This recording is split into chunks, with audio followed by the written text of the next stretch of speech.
তো বন্ধুরা, good morning. কেমন আছো সবাই? আশা করছি সবাই ভালো আছো। তো আজকে তো সরস্বতী পুজো আর 23শে জানুয়ারি নেতাজি সুভাষচন্দ্র বসুর জন্মদিন, আর সরস্বতী পুজো একসঙ্গে পড়েছে। যাই হোক, আমাদের এই সোসাইটিতে সরস্বতী পুজো হচ্ছে, তো সেখানেই যাব। আমি আমার সোনামা রেডি হচ্ছে।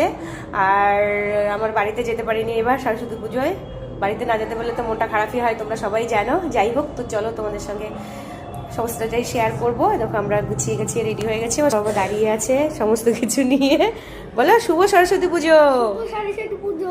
হ্যাঁ, দেখো আমরা গুছিয়ে গেছি। দাও আন্টির কাছে দাও, দাও একটু দিয়ে দাও, দাও দাও একটু দাও। তুমি দিয়ে নামো করো, এখানে রাখো।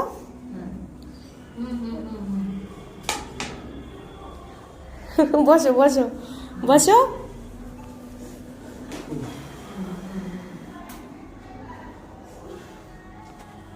কেমন আছো? চল আমরা বসে যাবো এখন, তাই না বাবা?